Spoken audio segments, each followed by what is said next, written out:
दोस्तों, कोई भी नई ईजाद हो वो कुदरत की अता करदा ज़हानत के साथ साथ अनथक मेहनत और रियाज़त के बाद ही मुमकिन होती है। अगर ये ईजाद इंसानों के लिए फ़ायदेमंद हो तो लोगों की ज़िंदगियां बदल सकती है। ताहम ये अमल बाज़ औक़ात अपने मौजद के लिए ही मौत का पैगाम लेकर आता है।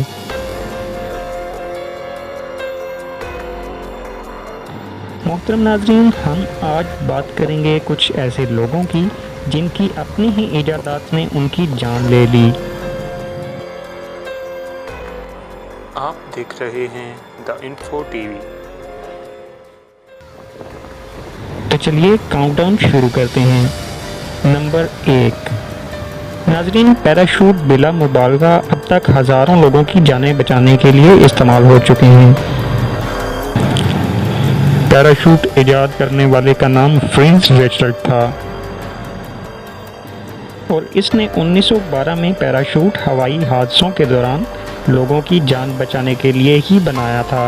लेकिन दोस्तों, बदकिस्मती से अपने पैराशूट की आजमाइश करने के लिए जब इसने एफिल टावर से छलांग लगाई तो अपने ही बनाए हुए पैराशूट की रस्सियों में फंसकर गिर गया और जान से हाथ धो बैठा।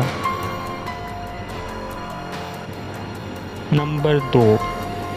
दोस्तों, रेडियम तबकारी शुआएं हैं जो कि रेडियम मैरी नामी खातून ने दरियाफ्त की थीं और ये मेडिकल के शोबे में एक इंतहाई अहम दरियाफ्त थी, जिसकी वजह से मज़कूरा खातून को 2 बार नोबेल इनाम भी मिला। ताहम सन 1934 में यह खातून तवील अरसे तक इन तबकार शुआओं की जद में रहने की वजह से कैंसर का शिकार होकर जान की बाजी हार गई। नंबर 3। दोस्तों, एरोवैगन एक गाड़ी है। ये गाड़ी एयरक्राफ्ट इंजन की मदद से चलती है और इंतहाई ताकतवर इंजन की वजह से इसकी रफ्तार बहुत ज़्यादा तेज़ होती है। लेकिन दोस्तों, इसकी तेज़ रफ्तार इसकी खासियत होने के साथ साथ एक बहुत बड़ा ख़तरा भी है।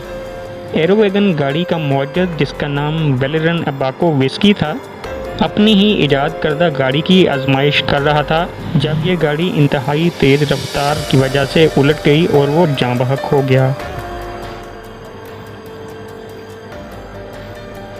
नंबर 4। दोस्तों, आपने टाइटैनिक फिल्म ज़रूर देख रखी होगी, लेकिन आपको ये मालूम नहीं होगा कि टाइटैनिक बनाने वाला जहाज़ का chief designer Thomas Andrews junior 1912 में जहाज़ के ग्लेशियर से टकराने के वक्त इस पर मौजूद था।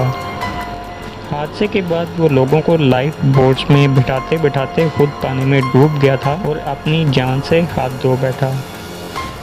तो दोस्तों, ये थे कुछ दिलचस्प वाक़या जिसमें अपने ही इजादात ने लोगों की जान ले ली।